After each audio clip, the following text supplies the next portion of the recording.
always wanted to be a gangster. Since a shorty, always wanted to be a gangster. Watch TV, always rooted for the gangsters. I can't lie, always wanted to be a gangster. What's good, everyone? It's the one and only NY Phenom. If you guys enjoy NFL NBA content, give this video a like, and if you're new, go and subscribe to the channel while you're at it. Now let's get into this video. Listen, I hope the Brooklyn Nets go out and trade for Bradley Beal. I do. Okay, I really do. I want to see the Brooklyn Nets go out and trade for Bradley Beal. For real. From the bottom of my heart.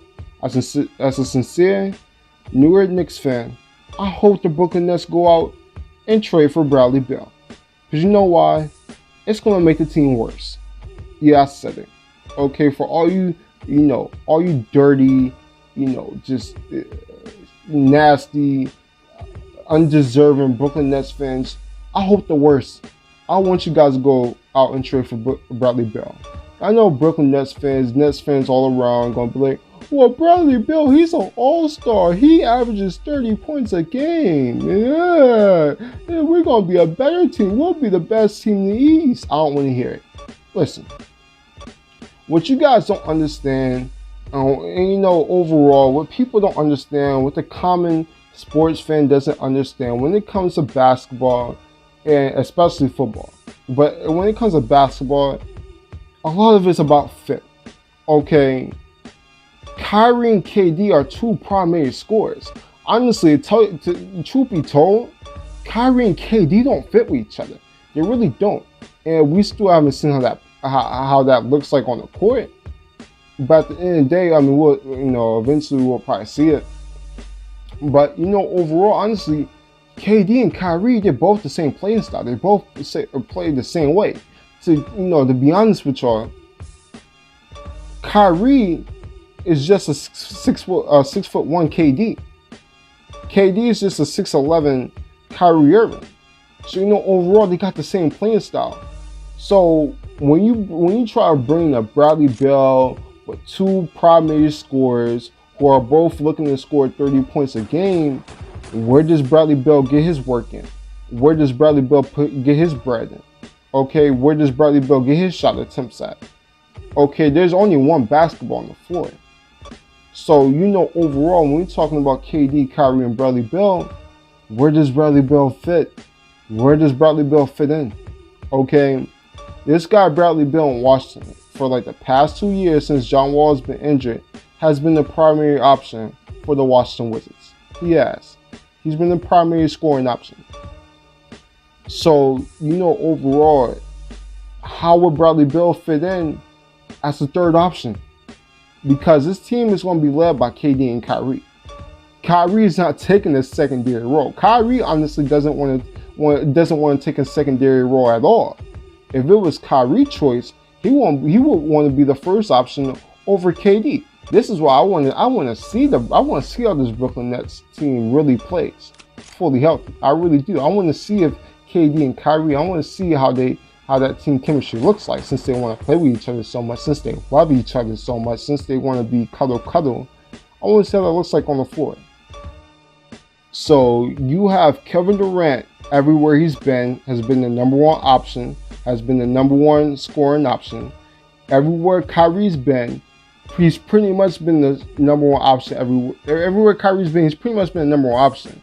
Because truth be told, even on those Cleveland Cavaliers teams, Kyrie was really getting the most shot attempts. So if I believe that championship year, Kyrie was leading in shot attempts. Even though they had LeBron James, Kyrie was still getting 25, 26 points a game. So, overall, Bradley Beal, Kyrie Irving, and Kevin Durant, they don't fit. They don't. Okay, three scorers that both feel that they want that the three scorers who are both all number one options rarely ever work. Rarely ever. And I know people will be like, well, the Golden State Warriors, they had scores for days. They had KD and Steph Curry and Klay Thompson. Those are two different situations. Listen, you talking about a team that was already a championship team. They already had great team chemistry. You had a point guard who was selfless. Okay, who didn't mind being a second option. This is what you guys don't get.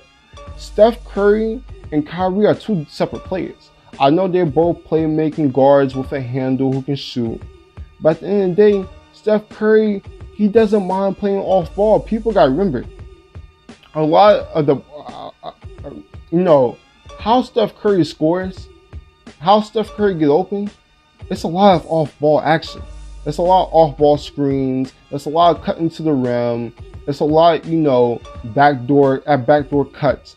Curry gets the ball in the bucket in so many different ways. I know people just look at the highlights and see him pulling up for 40, but at the end of the day, Curry does so much on the floor. Kyrie doesn't want to do that. Kyrie wants to bring the ball up, and even when he's not, he's looking to score every single play. So overall, you got 3 scorers who all want to do that. Because Bradley Beal plays the same way. Okay, Bradley Beal is looking to score every single time he gets the ball. Okay, Bradley Beal is not this natural playmaker who, he can play off ball, but he wants to score every single play. Okay, and you got 3 losers. Listen, Nets fans, if you guys went out and trade for Bradley Beal, you get 3 losers. KD is a loser. Join the Warriors is a loser mentality. And, listen, man, KD's a loser. Kyrie, loser. Couldn't get it done with the Celtics. Okay, left LeBron, loser. This guy, Bradley Beal, literally, aren't the Washington Wizards like a bottom team in the East? Aren't they one of the top 3 bottom teams in the East right now? Bradley Beal for the past 2 years he hasn't had the same success that John Wall has had leading the Wizards. Because, truth be told, John Wall, as much as people want to bash John Wall, and, I've seen a lot of people say John Wall's an overrated player. At least when John Wall was the leader of the Washington Wizards, they were in the playoffs year by year by year. Since he's been injured, Bradley Beal hasn't led the Washington Wizards to the playoffs at all. Not once these past 2 seasons. So, overall, Bradley Beal, listen, he's not leading the wins. So, overall, Bradley Beal, he's not a top 5 shooting guard. He's not with the James Hardens. He's not with the Donovan Mitchells. Okay, he's not with the DeMar DeRozans. He's not with the Klay Thompsons. He's in the tier below. Okay, so overall. Plus, if you were to trade for Bradley Beal, this is what you gotta put in context too. If you go out and trade for Bradley Beal, you're gonna have to get rid of a Karis LeVert. You're gonna have to get rid of a Spencer Dinwiddie. You're gonna have to get rid of a Taurean Prince. Okay, so overall that just makes your depth worse. And that takes quality players away. Man, Spencer Dinwiddie was leading this team to wins. Before the season ended, Spencer Dinwiddie and Karis LeVert had this team winning games without Kyrie. Just being honest, they look like a better team with Spencer Dinwiddie on the floor. Not saying that Spencer Dinwiddie is a better talent than Kyrie, we all know that. But at the end of the day, Spencer Dinwiddie was leading this team to wins.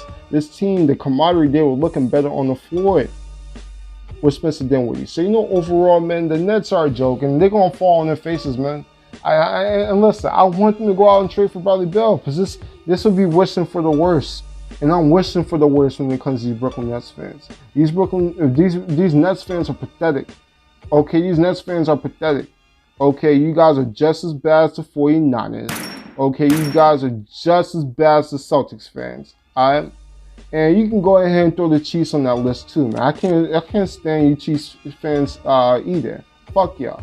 Alright? I see the comments. I see the comments. Okay, I might not respond to all of them, but I see them. And truth be told, I love it. I love it. I love it. I love all this hate. Or, from one vet of me bigging up the Denver Broncos. I love that I'm not even a Denver Broncos fan. I'm a Seattle Seahawks fan.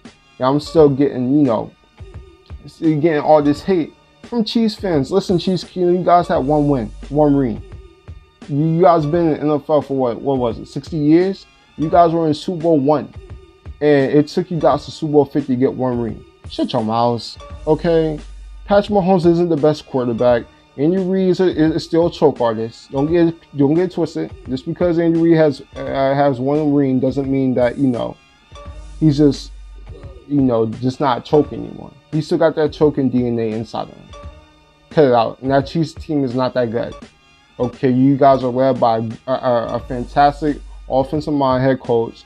You got a really good quarterback with some weapons around him and a good pass rush. Shut your mouths. Okay, so overall, that's the tier that Nets fans are at. Okay, you guys are on that pathetic fan tier. You guys are right there with the Celtics, 49ers, and Chiefs and Red Sox. All right, real talk. I can't stand these Nets fans. They stay out of the pocket. But overall, this is just me talking about the Bradley Beal news going around, man. Bradley Beal is not a good fit with this Nets team. He's just not. Okay, Bradley Beal on the Miami Heat, good luck. You got Jimmy Butler. You got a good, well-run organization. You got Bam Adebayo. Okay, Goran Dragic. Bradley Beal can fit in. He'll still be one of the top primary scorers on the team. Because Jimmy Butler can score the rock. But we've seen Jimmy Butler take a secondary role. Okay, Goran Dragic can take a secondary role. You got a great atmosphere, great head coach in Eric Spoelstra down in Miami. So overall, then come on now. The Brooklyn Nets don't even have a head coach. They don't have a head coach. They out here, trying to get Tom Thibodeau, like my Knicks. Everybody wants to bash my Knicks for, not having a good, well-run organization. These guys fired a solid head coach. What's his name? His name just escaped me, but I'm gonna probably remember it. This irks me because I know this guy. I know this guy name, but the head coach that they had, that the Brooklyn Nets fired, was a good head coach. Okay, just because KD and Kyrie didn't like him. So you talking about the same team went to the playoffs with lesser talent the previous year, gets fired a year later just because the new stars in town don't like him. Like I said, this Nets organization is a joke, and if they were the Knicks, they'll be getting all the smoke right now. But wait, when that time comes, when KD and Kyrie finally step on the floor and they fall on their faces and they can't beat the Bucks and they can't beat the 76ers and they can't beat the Miami Heat, I'll be out there laughing with y'all, throwing y'all in the phenomenal jungle and having my fun. But that's it, that's all. Subscribe to the channel if you're new. I'm the phenomenal one, and I'm out. Deuces. Way I stack my money, something else. Nah, I ain't one of them dummies, something else. Trades, nicks, dimes, and 20s, something else. The way I get it in with the honey, something else. You know I love the style on your blue 40 caliber, butterfly doors on the triple.